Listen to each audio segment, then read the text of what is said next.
Assalamualaikum warahmatullahi wabarakatuh. Perkenalkan, nama saya Valentina Maharani dengan NIM 23020074257. Di sini saya akan menceritakan sebuah dongeng, sebuah cerita yang paling terkenal di Pulau Jawa. Ini merupakan kisah cinta yang paling melegenda. Saya akan mendongengkan kisah cinta dari Ken Dedes dan Ken Arok. Baik, di suatu desa hiduplah seorang Brahmana yang sangat berkecukupan dengan seorang putrinya yang cantik dan jelita. Desa tersebut bernama Desa Panawijen. Desa tersebut merupakan desa yang makmur, juga desa yang benar-benar tertata tempatnya. Di desa tersebut, seorang Brahmana sangat disegani, juga seorang putrinya. Putrinya yang sangat cantik dan jelita bernama Dedes. Dedes merupakan seorang keturunan Brahmana yang dianugerahi oleh Sang Hyang Karsa, yaitu di mana keturunan nantinya akan menjadi penguasa terbesar di Pulau Jawa. Itu merupakan petuah yang dewa kirimkan, di mana ini nantinya akan menjadi cikal bakal kisah cinta dari Ken Arok dan Ken Dedes. Karena kecantikan inilah Dedes dikenal di penjuru wilayah Panawijen, juga daerah-daerah terluarnya. Karena sifat anggunnya, juga sifat baik hatinya, seorang raja dari kerajaan bawahan Kediri, yaitu Kerajaan Tumapel. Kerajaan Tumapel ini bukan merupakan kerajaan yang sangat besar, namun dia memiliki kekuasaan yang besar dan cukup berpengaruh untuk Kerajaan Kediri. Kerajaan ini dipimpin oleh Aku. Kalau zaman sekarang sih itu namanya camat. Aku ini bernama Tunggul Ametung. Tunggul Ametung merupakan seorang raja yang agak bengis. Dia terkenal kebengisannya, juga dia dikenal karena sifat yang agak angkuhnya tersebut. Dia adalah Tunggul Ametung. Karena kisah cerita Dedes, kecantikannya itulah, dan juga legenda diberkati oleh sang dewa, Tunggul Ametung ini menaruh cinta, menaruh perasaan hati kepada Dedes. Suatu ketika dia tercetuskan pikiran, aku ingin menikahi Dedes, seorang putri dari Brahmana. Namun dia agak minder. Karena apa? Karena Dedes itu seorang keturunan Brahmana, di mana dia sangat disegani. Namun perasaan cintanya itu tidak akan menampilkan seorang Tunggul Ametung untuk patah semangat. Dia merencanakan sebuah ide jahat. Dia mengutus seorang bawahannya untuk menangkap Dedes. Prajuritku, tangkaplah Dedes, culik dia, saya akan jadikan dia Nareswari. Itulah kata-kata yang Tunggul Ametung ucapkan agar dia bisa memiliki Dedes. Kisah cintanya, cinta dia, cinta sejatinya, Tunggul Ametung. Di suatu malam, saat ayah Dedes akan berpergian jauh untuk berkelana, dia menaruh pesan kepada Dedes. Putriku, kau jagalah rumah, hati-hati di rumah.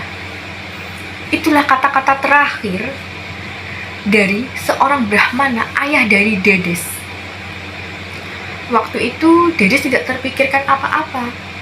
Dia di rumah ditemani oleh dayang-dayangnya, juga tidak mengerti situasi kondisi apa yang diucapkan oleh sang ayah. Hingga suatu malam, rombongan dari Kerajaan Tumapel menjemput Dedes. Dedes tidak menyadari, namun tiba-tiba dia diculik dan dia dibawa ke Kerajaan Tumapel untuk dijadikan Nareswari. Nareswari adalah seorang permaisuri ya, istilahnya tuh permaisuri.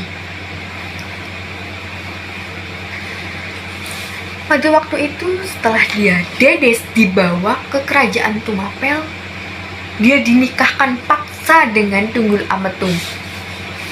Dedes marah, kenapa aku bisa dinikahkan secara paksa begini? Waktu itu Dedes tidak ada rasa cinta kepada Tunggul Ametung. Dia menaruh benci kepada Tunggul Ametung. Karena apa? Karena dia menikah. Karena apa? Karena dia menikah dipaksa dengan Tunggul Ametung. Namun pernikahan inilah tetap terjadi.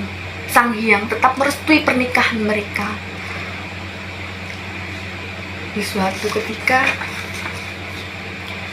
karena hal inilah sang ayah murka mengetahui anaknya dinikahkan paksa dengan seorang Tunggul Ametung, di mana seorang Tunggul Ametung adalah keturunan Sudra, di mana dia tidak berhak untuk menikahi seorang keturunan Brahmana. Ayahnya murka, bagaimana bisa putriku yang seorang keturunan Brahmana cantik dan jelita menikahi seorang Sudra? Itulah kata-kata yang diucapkan oleh sang ayah. Namun tiba-tiba seorang Brahmana dari India datang ke kerajaan Tumapel. Entah dengan urusan apa dia datang. Dia ingin menyebarkan ajaran dari Brahmana. Dia ingin bertemu dengan beberapa orang dari Brahmana tersebut. Suatu ketika dia bertemu dengan seorang bandit pencuri yang terkenal di daerah Tumapel. Dia dirawat oleh seorang keturunan dari pencuri. Sebenarnya dia adalah keturunan dari seorang bangsawan. Namun karena kedua orang tuanya meninggal, dia diasuh oleh seorang pencuri hingga menjadikan dia seorang bandit yang terkenal di daerah Tumapel. Sang bandit ini bernama siapa hayo? Ken Arok. Ken Arok sangat terkenal karena dia seorang pencuri yang sangat handal. Di suatu pertemuan, dia bertemu dengan seorang Brahmana dari India tersebut yang bernama Loh Gawe. Sang Hyang Loh Gawe ini ingin menjadikan Arok seorang muridnya. Entah mengapa dia ingin menjadikan Arok seorang muridnya. Arok yang saat itu sedang terpuruk, dia tidak ingin menjadi seorang pencuri lagi. Akhirnya dia mengikutilah Loh Gawe ini menjadi seorang gurunya. Waktu itu Arok diajarkan dengan keajaran kebrahmanaan. Dia juga diajarkan ilmu-ilmu yang bermanfaat bagi Arok. Suatu ketika seorang guru ini, Loh Gawe ini mengucapkan, Arok, ada seorang keturunan Brahmana di mana dia memiliki berkat dari Sang Hyang, di mana keturunan nantinya akan menjadi seorang raja-raja terkenal dari Pulau Jawa. Mendengar hal tersebut, Arok seketika merasa senang. Karena apa? Karena dia mendengar itu, wah, kalau aku nantinya bisa menikah dengan seorang gadis cantik jelita itu, aku bisa akan menjadi raja terkenal di Pulau Jawa. Itulah kata-kata Arok. Hingga seorang Hyang Loh Gawe ini mengusulkan Arok untuk menjadi prajurit dari kerajaan Tumapel. Waktu itu Arok menyetujui perkataan sang guru. Oke guru, aku akan menjadi seorang prajurit dari kerajaan Tumapel. Waktu itu Arok itu seorang yang gagah. Dia seorang yang tampan. Dan kecerdikannya inilah yang membawakan dia bisa menjadi tangan kanan dari Tunggul Ametung. Waktu itu Arok mengetahui bahwa gadis yang dia incar selama ini itu adalah istri dari atasannya sendiri, yaitu Tunggul Ametung. Dia sebenarnya bingung. Karena apa? Tunggul Ametung itu sangat mencintai Dedes. Dan dia akan diberkati seorang anak. Karena Dedes mengandung seorang putra dari kerajaan Tumapel, keturunan Tumapel. Namun Ken Arok tidak patah semangat. Dia membuahkan siasat-siasat rayuan agar bisa memikat hati seorang Dedes. Dedes yang terpana oleh ketampanan Arok, dan dia menaruh suka kepada Arok. Waktu itu dia sangat menyegani Arok.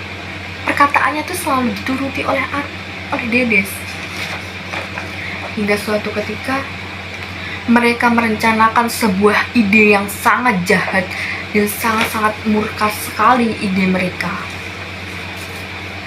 Dia merencanakan, aku ingin menguasai kerajaan Tumapel ini. Aku juga ingin mendapatkan Dedes untuk menjadi istriku. Arok tercetus di pikirannya. Aku ingin membunuh Tunggul Ametung agar mendapatkan kekuasaan ini. Waktu itu seorang teman dari seorang prajuritnya, dia mengatakan, Arok mengatakan, temanku, di mana seorang pengrajin keris yang paling terkenal di daerah Tumapel ini? Sang teman menjawab, ada seorang pengrajin terkenal di daerah Blitar. Waktu itu Arok bergegas untuk datang ke tempat pengrajin tersebut. Waktu itu pengrajin mengatakan, baik Arok, aku akan membuatkanmu keris, namun kamu harus bersabar. Aku akan membuatkanmu hingga waktu 1 tahun. Itulah janji seorang pengrajin tersebut, kata-kata.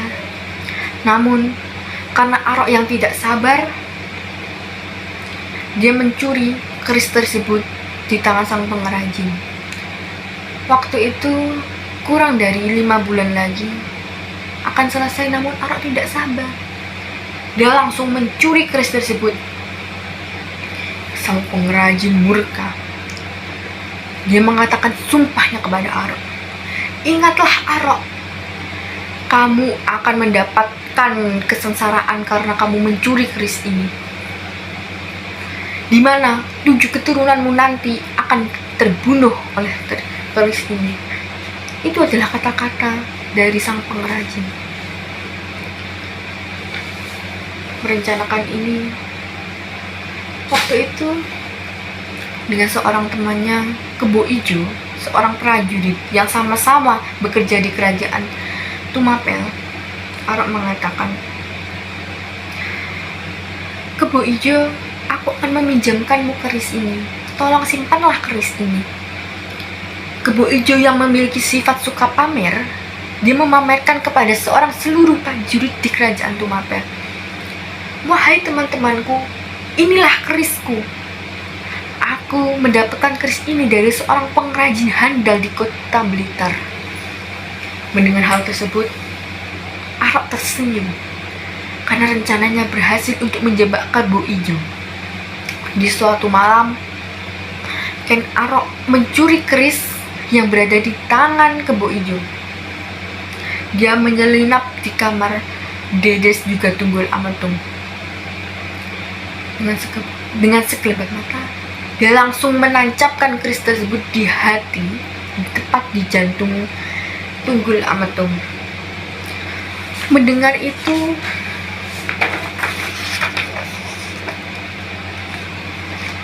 Dedes menangis.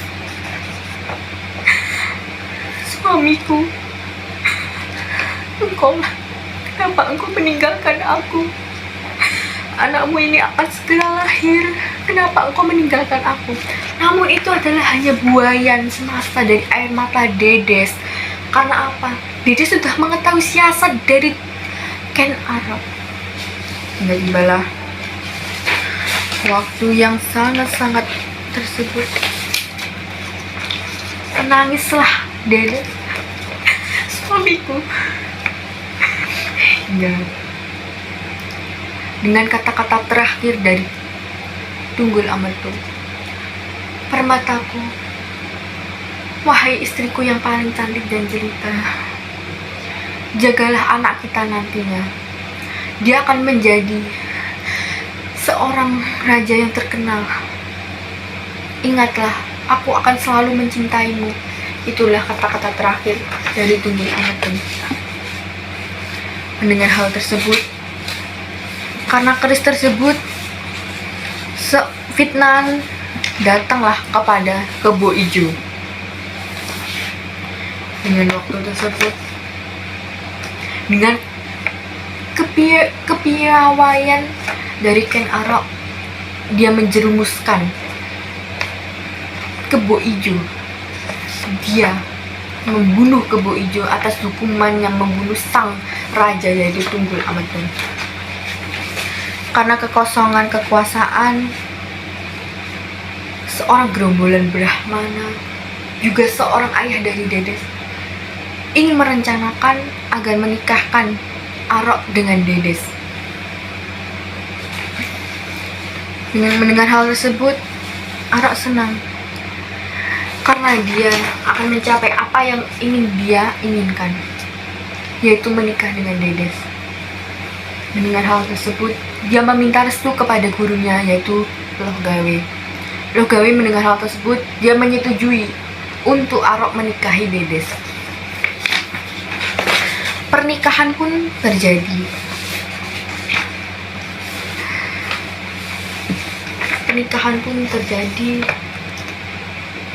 Dan mereka hidup bahagia menjadi seorang raja dan seorang Nareswari dari kerajaan Tumapel yang diberkati oleh seorang anak dari pernikahan terdahulunya Dedes juga Tunggul Ametung, yaitu Tohjaya.